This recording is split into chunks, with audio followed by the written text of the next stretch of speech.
Hey guys, what's up? This is SynthwaveMan here, and today I wanted to dive into a game that's yet caught my attention once I tried DOSBox X, and I've had it in my files for quite a long time. I've just really never been able to play it, so I decided to play it, and well, it's quite interesting. So I'm going to go into a little bit of history of what this game is, and I'm going to get started on that right now, so stick around.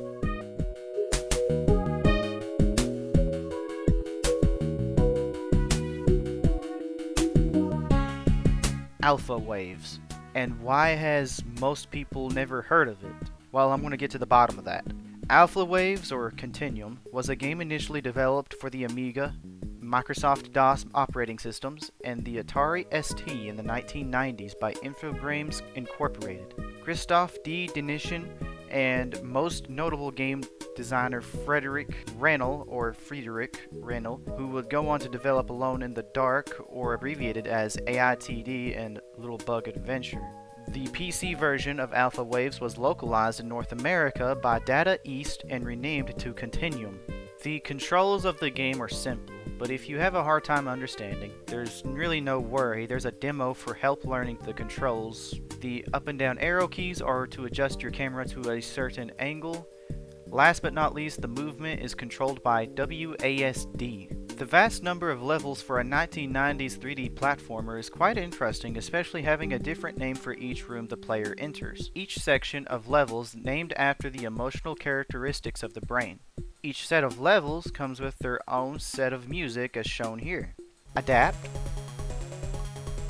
relax, energize,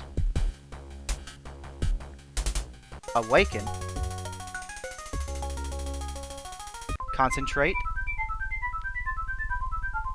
motivating, stamina,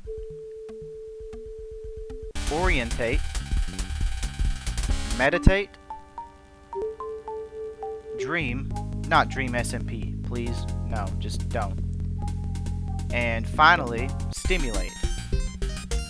These soundtracks have a beat or rhythm that helps send signals to the brain to help the player concentrate on something with an emotion they're feeling, or whatever emotion they're feeling when they play. For a 1990s game, you wouldn't expect it to look as, as colorful. To be honest, I really believe this game is underrated, and it's been lost to the ages of, gaming itself. I mean, games like this are normally never heard of, and this was actually one of the most early 3D platformers ever made, and for its time it was quite unique, and it was more on the psychological aspect because it uses the names of the emotional characteristics of the brain, and it's kind of cool because they all have their own separate soundtrack, and they also have a separate set of colors for each level, and even your little 3D sprite will have its own different colors as well, especially when you go into a new level. Now there are little enemies that you have to watch out for that will throw you into the air, or there's little obstacles like a magnet. How do the levels work?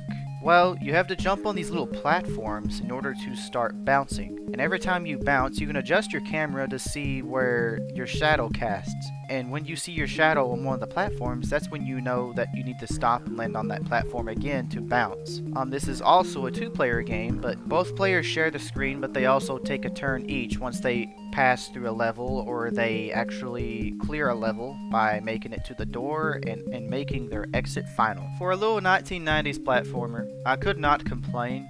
I mean, it is a pretty interesting game, especially knowing that it actually has a psychological aspect to it, and the reason it was actually named that for a reason. If you want to see any more of my content other than this little brief history of this game I've came across, then just go ahead and like and subscribe. That's totally on you. Try to get my videos up to 5 to 10 likes. That about wraps it up, and I hope you all enjoyed, and I will see you all on the next upload.